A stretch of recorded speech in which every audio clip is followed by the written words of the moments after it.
네. 네, 환영해 주셔서 감사합니다. 네, 오늘 이제 저희가 마지막 주차에는 계속 기독교 세계관이 무엇인지 이런 것에 대해서 이제 공부를 할 텐데, 우리가 여러 가지 디테일한 것들 하나씩 다루기 앞서서 우리 기독교 신앙 먼저 확실하게 잡고 가야겠죠, 당연히. 목사님께서 매일 이제 말씀 설교를 전해 주시고 제가 이제 몇 가지 주제로 이렇게 특강을 중간중간에 하게 됐습니다. 우리가 아마 이번 달이랑 이번 주차랑 또 이제 다음 달 마지막 주차에는 기독교 변증에 대해서 해보려고 합니다. 기독교 변증. 뭔가 이름이 어떤 친구한테는 익숙할 거고 어떤 친구한테는 낯설 거예요. 그런데 이제 이게 기독교 변증이 무엇인가부터 오늘 이제 한번 보겠습니다. 정말 많은 사람들이 이 질문에 넘어지거든요, 실제로. 사랑이 하나님이라고 하는데 어떻게 이 세상에 악이 있을 수 있는가? 하나님께서 창조하셨다면. 이제 이 문제에 걸려 넘어지는 사람들이 정말 많습니다. 믿음을 가지고 있다가도 넘어지고요. 그리고 이것 때문에 하나님을 믿지 못하고 수많은 이유가 있어요. 우리가 한번 이 이야기를 한번 보도록 하겠습니다. 네, 다음 페이지. 네, 말씀을 먼저 읽겠습니다. 시작. 그가 아들이시면서도 받으신 고난으로 순종함을 배워서 온전하게 되셨은즉 자기에게 순종하는 모든 자에게 영원한 구원의 근원이 되시고. 히브리서 5장 8에서 9절 말씀. 아멘. 네, 넘어가겠습니다. 먼저 기독교 변증에 대해서 한번 보도록 하겠습니다. 이 기독교에 대해서 무신론자들이랑 하나님을 믿는 사람들 이렇게 입장이 달라요. 무신론자는 어떻게 말하냐면, 이성을 조금이라도 가지고 있는 인간이라면, 당신이 지식인이라면 기독교의 유일신, 기독교 신앙을 거부해야 된다라고 말을 합니다.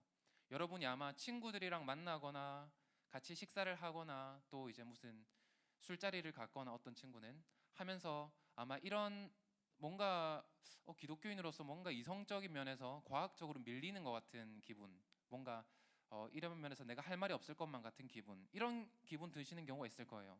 무신론자는 저렇게 생각합니다. 이성을 가지고 있으면 기독교 신앙을 가질 수 없다. 너희는 예를 들어서 멍청하기 때문에 믿는 거다. 뭔가 이런 식으로 하죠. 하지만 또 이제 크리스천은 이렇게 생각합니다. 기독교 신앙은 비약이 아니다. 객관적으로도 이성적으로도 뒷받침되는 합리적인 명제다라고 합니다. 그런데 이제 이런 왜 기독교 신앙이 이성적인가, 굉장히 합리적인가에 대해서 많은 크리스천들이 이걸 잘 몰라요. 안타깝게도 잘 모릅니다. 그런데 우리가 보면 전 세계에서 뭔가 좀 잘났다는 사람들 좀 보면 있잖아요. 기독교인들이 굉장히 많아요, 진짜로. 뭐 미국 대통령들도 그렇고 뭐 유럽도 마찬가지고요. 좀 잘났다는 나라들도 기독교를 많이 믿습니다. 그 안에서도 좀 잘났다는 사람들도 다 기독교를 믿어요, 거의 다. 극소수 아닌 사람들도 있지만 믿어요. 근데 그런 사람들은 이런 자기 이성으로도 객관적으로도 역사를 볼 때도 이거는 내가 거부할 수 없는 하나님의 이 신앙의 어떤 근거가 다 있는 겁니다. 근데 우리가 잘 모르다 보니까 근거가 없다고 생각하는 거예요. 자, 넘어가겠습니다. 이제 변증이라는 단어 뭔가 어려워 보이죠? 그런데 이제 이게 아주 무슨 말이냐면요, 직관이나 경험적으로 우리가 어떤 믿음을 가지는 게 아니라, 그런 믿음도 굉장히 중요합니다. 그런데 이제 변증이라고 하는 것은 우리가 굉장히 논리적으로 뭐 과학적으로 다 따져봤을 때도 하나님 믿는 게 굉장히 합리적이다라는, 그게 바로 변증이에요. 서로 토론해가지고 결과를 내는 거. 토론해가지고 봐봐, 이 증거가 있잖아. 이게 내 말이 맞지? 네 말도 한번 해봐. 내가 한번 재반박해볼게. 바로 이게 변증이라는 겁니다. 토론이 바로 변증이에요.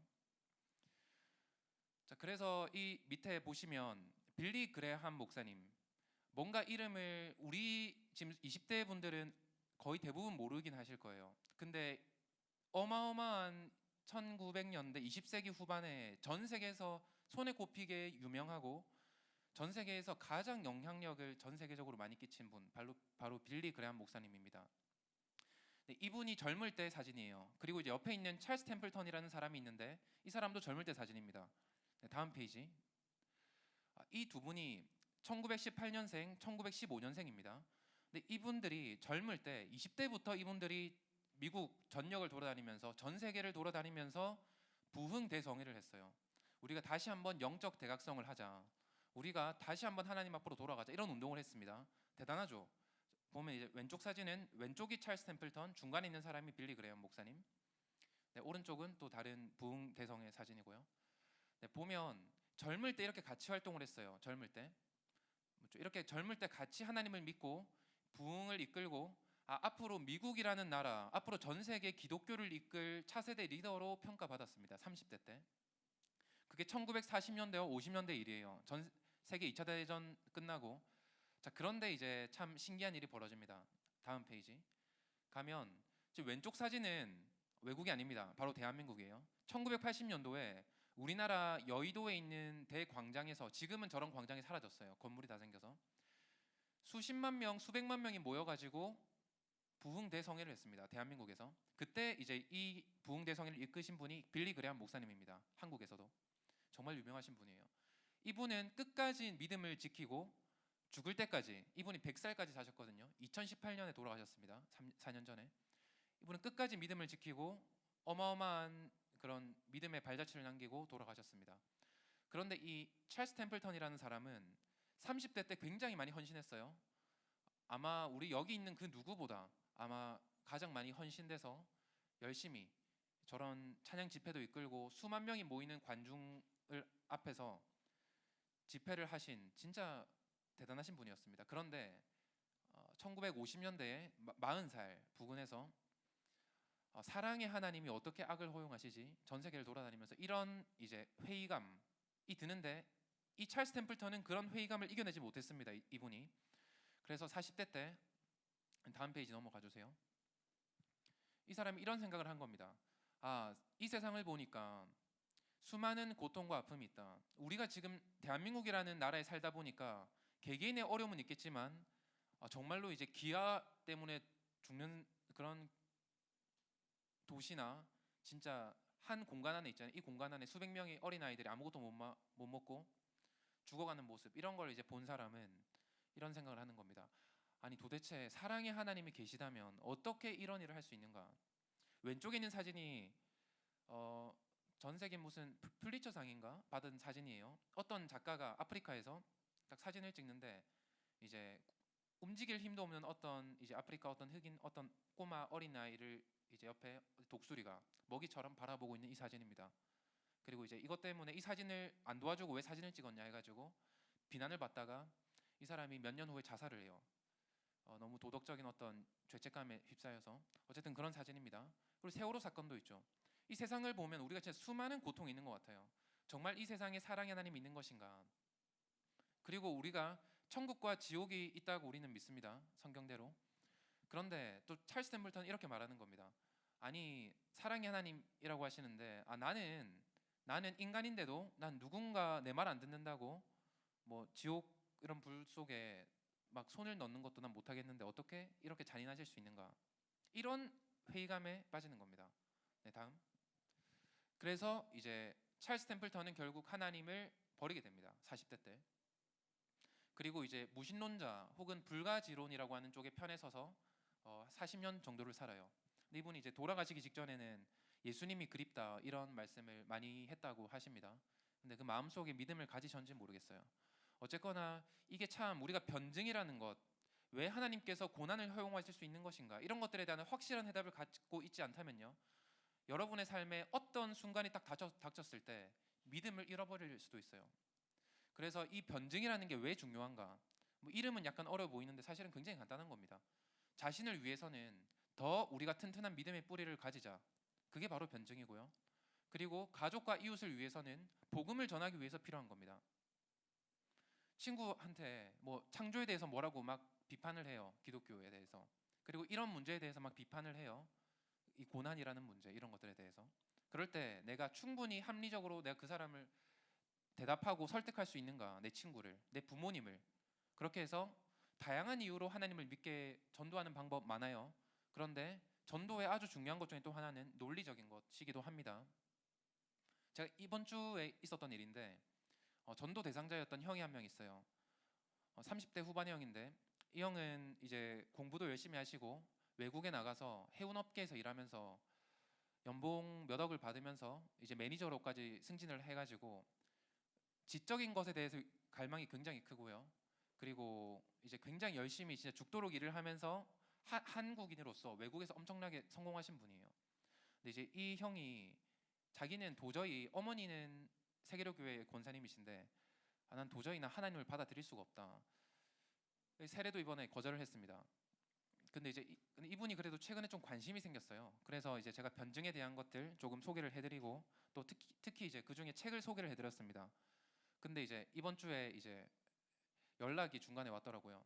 이 책 읽어보니까 너무 재밌고 이제 너무 이렇게 하면서 뒤에 보면 목요일 밤에 전화가 왔어요. 갑자기 큰일 났음이라고 해가지고 카톡 보내더니 바로 전화가 오는 거예요. 그래 이 우주라는 게 지구라는 게 나는 이제 과학이라는 거 이런 걸 엄청 믿고 살아왔는데 이거 오히려 내가 더 공부하고 보니까 인간의 이 생체 구조도 그렇고 우주도 그렇고 이게 다 변증의 일부입니다. 이런 것들 논리적으로 내가 보니까 답이 없고 내가 하나님이라는 분한테 항복할 수밖에 없겠다라고 해가지고 내가 하나님을 믿겠습니다. 근데 또 무섭다 보니까 사실 능력이 하나님이에요. 이 모든 것들 창조하신 하나님입니다. 그러다 보니까 어떻게 하면 내가 혹시 이번 주에 세례를 받을 수 있을까 전화해서 물어보더라고요. 그러니까 어떤 사람은 이런 지적인 것들 논리적으로 설득이 돼야만 하나님 앞에 나올 수 있는 사람도 있어요. 그렇기 때문에 우리가 전도를 위해서 복음을 전하기 위해서도 이런 이제 기독교 변증을 배우는 건 너무 중요한 겁니다. 다음. 네, 그래서 이제 이 책에서는 제가 소개해드리고 싶은 좋은 책 중에 하나인데 특종 믿음 사건이라는 책이 있어요. 근데 이 책은 8가지의 기독교 난제를 다룹니다.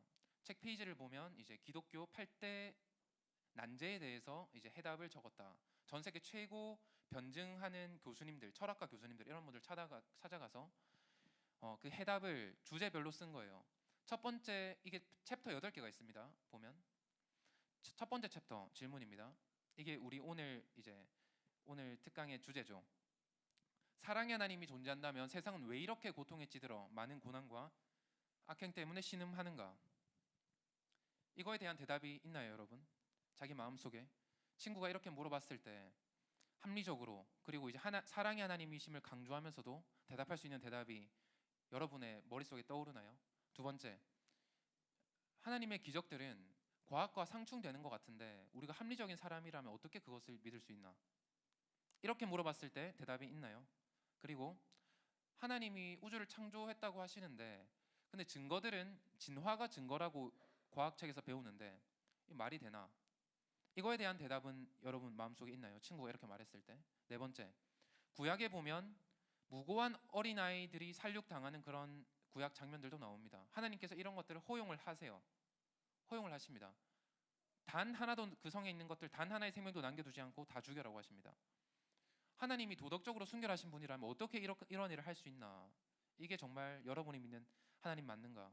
라고 했을 때 해답이 있나요? 다음 5번입니다. 하나님을 들어보지 못한 사람도 있잖아요. 전 세계 어딘가에는 미전도 종족들 평생 하나님의 말씀을 들어본 적이 없어요. 하나님이 예수님이 누구고 몰라요. 이런 사람들은 어떻게 됩니까? 에 대한 해답이 있는가? 다음 6번 질문도 있고요. 7번, 8번 교회 역사가 십자군 전쟁 이런 거 사회책에서 역사책에서 배우셨죠?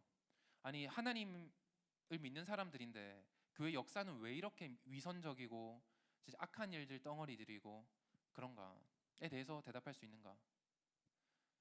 그리고 여기도 우리가 해당되는 사람 많을 거예요. 저도 그렇고 우리가 모든 순간에 100% 믿음을 가지고 사는 건 아닙니다.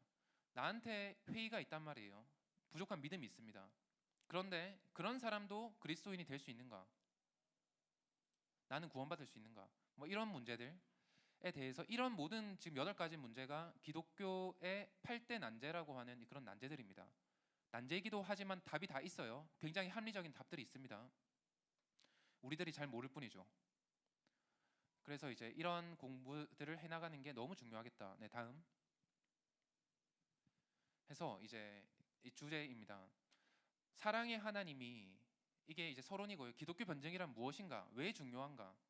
였고 사랑의 하나님이 악과 고난을 허용하실 수 있는가? 이 부분을 이제 오늘과 또 이제 다음 시간에 거쳐서 말씀을 전해드리도록 하겠습니다. 에피쿠로스라는 유명한 철학자는 이렇게 말을 했어요. 마찬가지로 이제 무신론자의 입장입니다. 아니 하나님이 능력도 있고 악을 없애고 싶은 그런 선한 마음도 있으시다면 세상에 악이 존재했겠는가? 근데 악이 존재하잖아요. 그 말은 하나님이 무능하시거나 아니면 악한 거다. 반대로 생각해 보면, 아니 할 수 있는데 왜 안 하시냐? 능력이 없으신 거 아니냐? 이렇게 말하는 겁니다. 그럴듯해 보이죠. 그리고 다음으로는 이제 이렇게 이제 말합니다. 존 스토트란 유명한 목사님께서는 고난의 정체는 의심할 나위 없는 기독교 신앙 최대의 도전이다라고 이제 말씀을 또 하십니다. 이게 우리 세대만 그런 게 아니에요. 수천 년 동안 그랬습니다. 모든 세대 가운데에서 이 고난이라는 것, 이게 신앙 최대의 도전이었습니다. 오늘날도 마찬가지죠. 다음. 그러니까 이제 이런 질문을 하는 겁니다. 이 챕터 1에 해당하는 이 사랑의 하나님이 악과 고난을 허용하실 수 있는가? 여기서 이 비참한 지옥 구덩이에, 자, 이 밑에 사진은 뭐냐면 이제 어린아이가 이제 기아로 죽었습니다. 그래서 엄마가 장사하는 사진이에요. 아프리카에 저 시기에 이제 비도 안 오고 어린아이가 이제 죽은 거예요.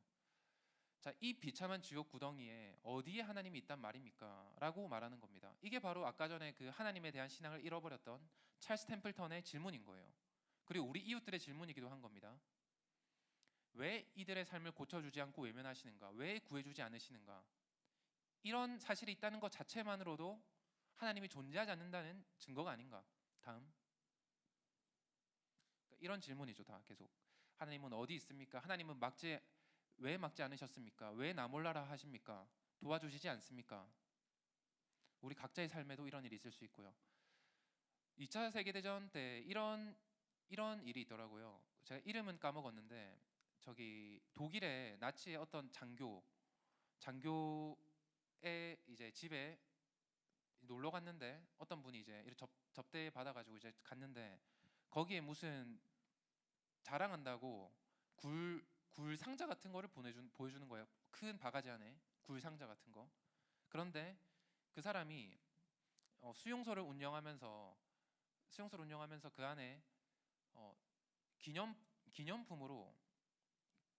기념품으로 유대인의 누나를 하나씩 넣어놓은 거라고, 그렇게 했다는 그런 이제 증언 같은 게 있습니다. 책으로도 남아져 있고요. 우리가 그런 걸 봤을 때 진짜 너무 이 세상의 악과 고난이 정말 이제 견디기 힘들 정도인 경우가 많습니다. 자, 다음.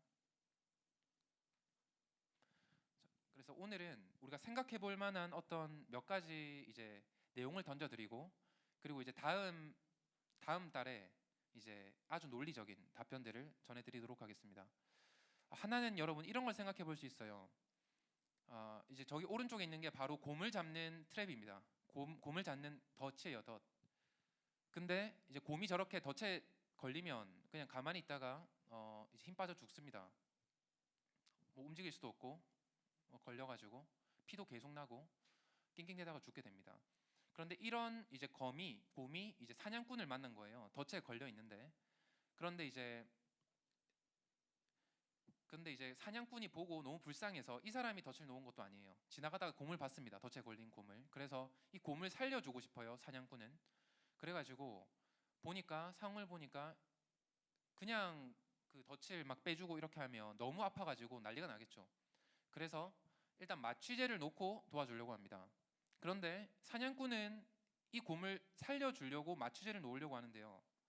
그렇게 하는데 곰의 입장에서는 이 마취제를 놔주는 이 사냥꾼이 자기를 죽이려고 하는 사람 같이 느껴지는 거예요. 그렇겠죠, 당연히. 인간이 와가지고 자기는 아무것도 못하는 상태에서 아파 죽겠는데 누가 갑자기 다가가가지고 자기 몸에 뭔가를 뭔 짓을 하려고 해요. 이게 곰의 생각이랑 사냥꾼의 동기가 다른 겁니다. 사냥꾼은 정말로 이 곰을 살려주고 싶어서 지금 마취제를 놓고 살려주려고 치료해주려고 하는 건데요. 근데 곰의 생각에는 이 사냥꾼이 나를 죽이려고 한다고 생각하는 겁니다. 이제 왼쪽에 있는 사진, 이것도 이제 구호단체 이런 데서 다친 곰들 이런 거지 도와주는 그런 사진인데요. 그런데 처음에는 그런 의심을 하겠죠. 할 수도 있겠죠. 나한테 왜 이러지? 도망가고 싶을 수도 있을 겁니다.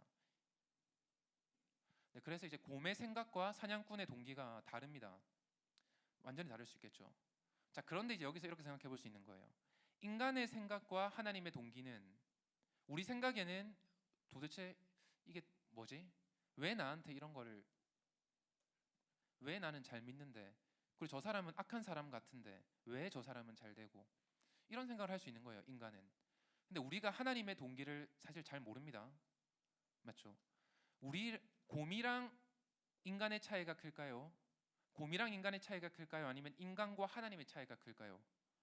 곰도 인간을 이해하지 못해요. 심지어 인간들끼리도 서로 이해하지 못합니다. 그런데 인간의 생각과 우리가 생각하고 재단하는 것들이 하나님의 동기랑 꼭 같을까요? 우리의 생각이 꼭 맞다. 이게 사실 교만인 겁니다. 우리가 정말로 어떤 절대자, 창조주가 있다면요, 당연히 우리 생각으로 하나님의 동기를 우리가 마음대로 재단할 수가 없는 거예요. 하나님께서 왜 우리에게 고난을 허용하시는가? 이런 것들에 대해서 우리의 생각이 어떻게 보면 이제 그러니까 철부지 생각 같은 것일 수 있다는 거예요. 지금 혹시 중간고사 시험 기간 남으신 분 있나요? 더? 중간고사 아직 안 끝나신 분? 생각보다 많네요. 한 3-40%. 자, 중간고사도 어떻게 보면 중간고사도 비슷할 수도 있을 것 같아요. 아니면 기말고사. 아니, 시험 치는 거 나한테 약간 고통스럽잖아요. 이건 근데 아주 작은 예예요. 아주 작은 예. 근데 시험 안 치면 정말 좋을까요? 여러분한테 좋을까요? 등록금 몇백만 원씩 내고 그냥 몇 달 동안 수업 출석하고 말고 막 하다가 그냥 학점은 학점대로 적당히 받고 배운 건 없고 이 시간 다 지나 보내고 졸업하는 거 여러분한테 좋을까요? 물론 알아서 잘하는 분들도 있을 거예요. 그런데 이 시험이라는 게 꽤 고통스러운 시간이잖아요. 시험 기간만 되면 이제 시험 기간만 끝나면 내가 뭐든지 다 할 수 있을 것 같고, 그리고 재밌는 게 시험 기간만 되면 많아지고 별의별 이 참 쉽지 않은 시험 기간인데 이게 사실 필요한 겁니다. 우리가 이런 단어 들어보셨나요? 스포일드 차일드, 스포일드 차일드라고 하는데 무슨 말이냐면 부모가 자녀 하고 싶은 대로 다 하게 놔두는 거예요. 어릴 때부터 다 놔두는 겁니다. 그러면 이제 어떤 아이가 될까요? 물론 훌륭한 아이가 되는 경우도 한 0.01% 있을 겁니다. 그런 대부분의 경우에는 친구와 어울리지 못하고 자기 생각밖에 못하고 버릇없는 그런 철없는 아이가 되어버립니다. 어른이 돼도. 그걸 우리가 이제 스포일드 차일드라고 합니다. 스포일드 차일드. 독을 마신 아이, 이제 독 같은 사람이 되어버렸다는 거죠. 그러니까 이 고난이 내가 지금 단기적인 고난이 정말로 내가 장기적으로 내 인생 전체를 봤을 때 유익이 될 수 있는가? 이거에 대해서 우리가 현재 상황에서 마음대로 다 판단할 수가 없습니다. 또 하나 또 재밌는 이야기를 하나 들려드리면 1980년대 미국에서 이제 다큐멘터리 어떤 시트콤 같은 게 나왔어요. 거기서 한 화가 이렇게 나왔습니다. 어떤 사람이 정말 막 방탕하게 삽니다. 정말 이제 쓰레기같이 살고요. 그런데 죽었는데 와 진짜 삐까뻔쩍한 어떤 도시에서 자기가 태어난 거예요. 살아난 거예요. 그리고 자기가 돈도 너무 많아요. 자기 죽었는데 그리고 자기가 원하는 걸 다 가질 수 있어요. 돈도 금도 뭐 먹는 것도 그리고 연애 이런 것도 있잖아요. 자기 하고 싶은 대로 다 할 수 있는 거예요. 전부 다. 이제 근데 우리가 죽고 나면 영생이잖아요. 영생. 근데 이 사람이 이제 그런 즐기는 것들을 이제 수없이 많이 즐깁니다. 그 시트콤 안에서요. 다 하고 나서 근데 이 사람이 이제 점점 질리는 거예요. 이게 뭐 내가 해달라고 한 대로 전부 다 해주고 필요한 거 다 얻을 수 있고 이게 질리기 시작하는 겁니다. 그래서 자기가 처음 이제 왔던 곳에 가보니까 베드로 같아 보이는 사람이 있어요. 베드로 같은 사람. 이 사람은 분명히 베드로구나 해가지고 베드로한테 가서 말을 합니다. 베드로 선생님, 뭔가 저를 잘못 보내주신 것 같습니다. 저는 차라리 지옥으로 가는 게 낫겠습니다. 저를 잘못 천국에 보내주신 것 같습니다.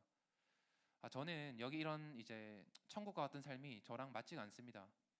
해가지고 그렇게 말을 하니까 베드로가 뭐라고 대답했을까요? 네, 맞습니다. 누가 여기가 천국이라고 했습니까? 라고 하는 거예요. 그러니까 어쩌면 우리가 모든 것을 할 수 있는 그런 세상이 있잖아요.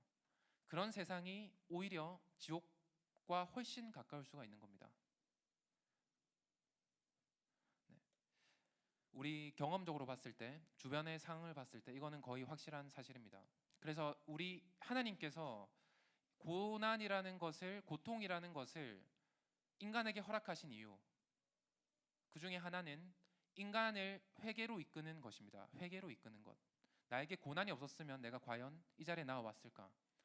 내게 고난이 없었다면, 우리 가정에 고난이 없었다면 내가 하나님을 믿을 수 있었을까?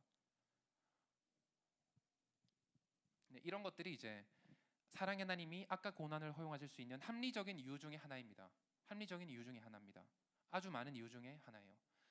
그래서 이제 다음 시간에는 이런 이제 더 구체적인 이야기들, 논리적인 이야기들로 이제 소개를 해드리겠고, 네, 오늘 이 주제에 대해서는 마무리입니다.